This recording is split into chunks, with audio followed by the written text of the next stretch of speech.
ഇന്നത്തെ ഹോർമൂസ് കപ്പൽ ട്രാഫിക്കിൻ്റെ കാര്യങ്ങൾ അപ്ഡേറ്റ് പറയുന്നതിന് മുമ്പ് ദുബായിൽ ഒരു മയക്കുമരുന്ന് കള്ളക്കടത്തുകാരനെ സമർത്ഥമായി പിടിച്ച കാര്യം നമ്മളൊന്നറിയണം.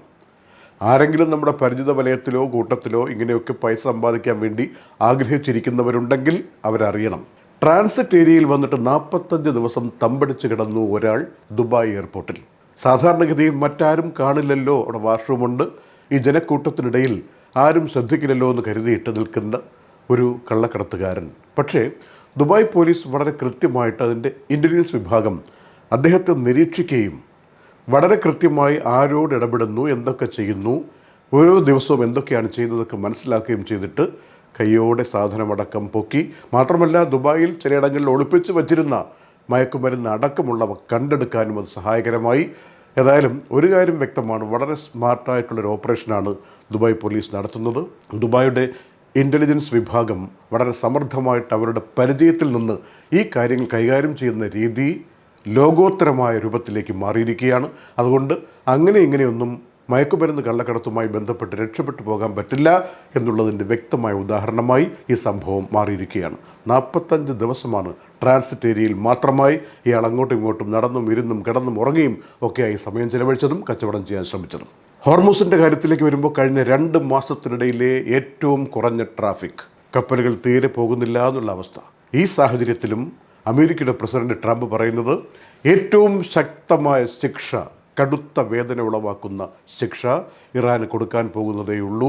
മാത്രമല്ല ചുറ്റിപ്പറ്റി നിൽക്കുന്ന അമേരിക്കൻ സേനയുടെ ആ ഉപരോധം അത് ശക്തമായി തുടരുക തന്നെ ചെയ്യും. ഇറാൻ്റെ എണ്ണയും കൊണ്ട് ഏതെങ്കിലും കപ്പലുകൾ വിൽക്കാൻ വേണ്ടി പോവുകയോ അത് വാങ്ങാൻ വേണ്ടി വരികയോ ചെയ്താൽ തടയുക തന്നെ ചെയ്യും എന്ന് അമേരിക്ക ആവർത്തിച്ച് വ്യക്തമാക്കുകയും ചെയ്തിരിക്കുകയാണ്. ഇന്നലെ 13ാം രാത്രിയിലും അമേരിക്കൻ സേന അതിശക്തമായി ഇറാൻ്റെ പല ഭാഗത്തും ആക്രമണം നടത്തി. തിരിച്ചടിയായി ഇന്ന് വെളുപ്പിന് കുവൈറ്റിലേക്കും ജോർദാനിലേക്കും ഒത്തിരി മിസൈലുകൾ ഇറാൻ പായിച്ചു. ഈ 2 രാജ്യങ്ങളും അതിസമർത്ഥമായി അതിനെ പ്രതിരോധിച്ചു എന്ന റിപ്പോർട്ടും വരികയാണ്.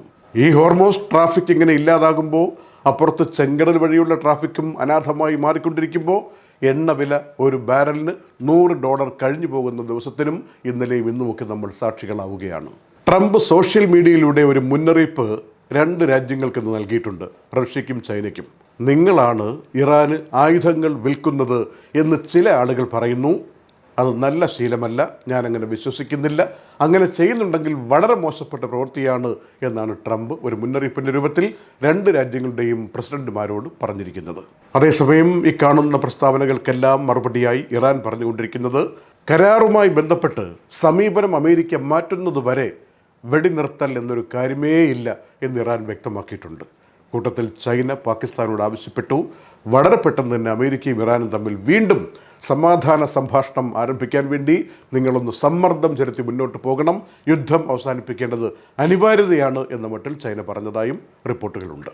Night updates supported by ELL Properties, Explore Education, Impulse Warehouse, Kalyan Jewelers, Lulu Supermarket, Hypermarket and Department Store, Fira Foods, Al Nasood Cargo, Gold Star Rent-A-Car, Dr. Asina's Ayurvedic Clinic, Ain Gold and Diamonds, Choco World, Partha Signature Abu Shagara Sharjah, ABC Cargo and Courier, Hashim Hypermarket.